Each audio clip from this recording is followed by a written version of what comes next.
When we think of the Wild West, images of Matt Dillon and John Wayne often come to mind. But Deputy U.S. Marshal Bass Reeves, a real-life action hero, lived the life most movie cowboys can only dream of.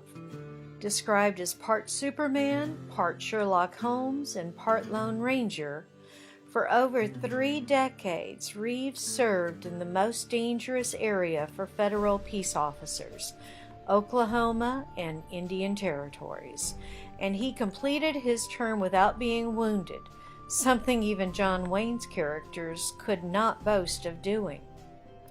Before the Oklahoma and Indian territories merged in 1907 into the state of Oklahoma, over 114 deputy U.S. Marshals were killed in the line of duty.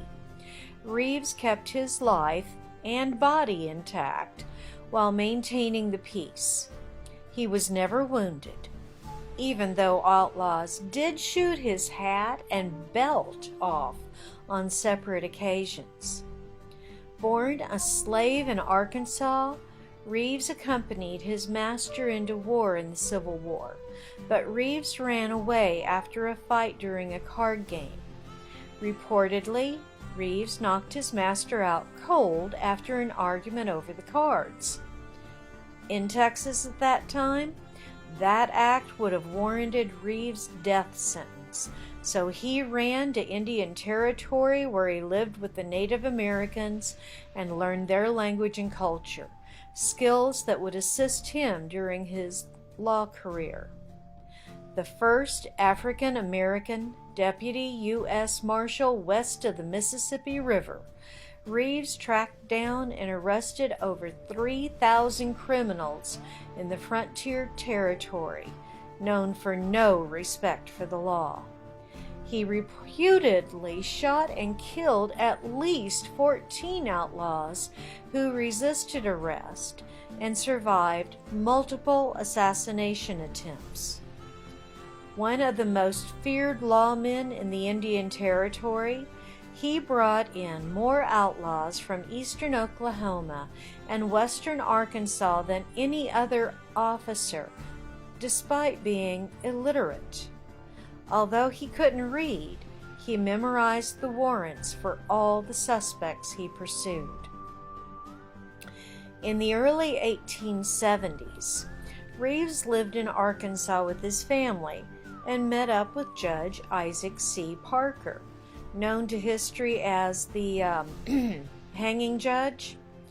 When Parker took over the federal court in Arkansas, he hired over 200 new deputies. Reeves was one of the best and one of 50 African American officers. Fans of the 1960s television show Wild Wild West should remember one of the main characters, Artemus Gordon, a master of disguise. The writers may have been inspired by Reeves, who often donned a disguise to catch criminals. He might show up as a preacher, a farmer, a cowboy, a simple drifter, or even as a woman. Just like our television cowboy heroes, Reeves was larger than life, standing 6'2" and weighing 180 pounds, a substantial man for his period. A massive man known for his strength, he could take on 2 men at once with his bare hands, and his ability with both 6-shooters and rifles was unsurpassed. He preferred a Winchester rifle, but news reports of his day describe him as carrying as many as 3 revolvers, 2 butt forward at his belt where he could easily grab them. His skill with his .44 Winchester rifle was such that he could kill a man from a quarter mile away. Reeves distributed justice to both blacks and whites in the Wild West, along with venturing into Indian territory to bring Indians to justice.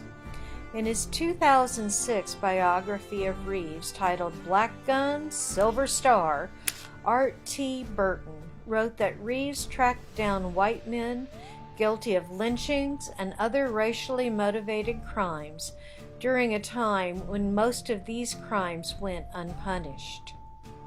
A skilled tracker, thanks to his time with the Indians, he once brought in 17 horse thieves at once from Indian Territory near Fort Sill. Most officers brought in 4 outlaws at the most, but Reeves wasn't just any officer. The days after Reconstruction, during the era of Jim Crow laws, severely limited the ability of most African American police officers. However, those African American deputy U.S. Marshals working the Indian Territory had the authority to arrest whites, blacks, or Indians who broke federal law. It was almost unheard of for a black to arrest a white during that period. On one occasion, Bass Reeves was given the warrant for the infamous Bell Star. Rather than face the prospect of Reeves tracking her down, Star turned herself in for Reeves to arrest her. As the West filled with settlers and became tamer, the territory downsized. Reeves, age 68, took a job working for the Muskogee Police Department, walking a beat. Walk it he did, with a companion walking alongside him, carrying a satchel full of pistols. Reeves was ready for any crime, but crime wasn't ready for him. His beat remained crime-free. Though not as famous as Sheriff Matt Dillon, Reeves has been the subject of different movies, such as the 2019 Hell on the Border. Reeves impartially and fairly administered justice, even when he had to serve an arrest warrant for murder on his own son. Benjamin "Benny" Reeves charged with the murder of his own wife. Despite his own grief and personal feelings, Reeves insisted on bringing his son to justice.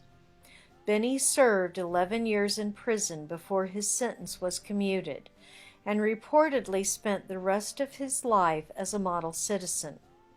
Presumably, the fear of his father's wrath might have kept him in line. When the 71-year-old Reeves died in 1910, the Wild West had tamed down, filled with primarily law-abiding settlers. In May 2012, a bronze statue of Reeves by Oklahoma sculptor Harold Holden was erected in Fort Smith, Arkansas, memorializing Reeves and his service as a deputy marshal. The statue depicts Reeves mounted on his horse with a rifle resting upon his hip, barrel dangling in the air, with his dog running alongside the horse. The statue faces west in the direction of Reeves' old hunting grounds, the Indian Territory of Oklahoma. This is the only equestrian statue in the state of Arkansas, an honor reserved for warriors and leaders.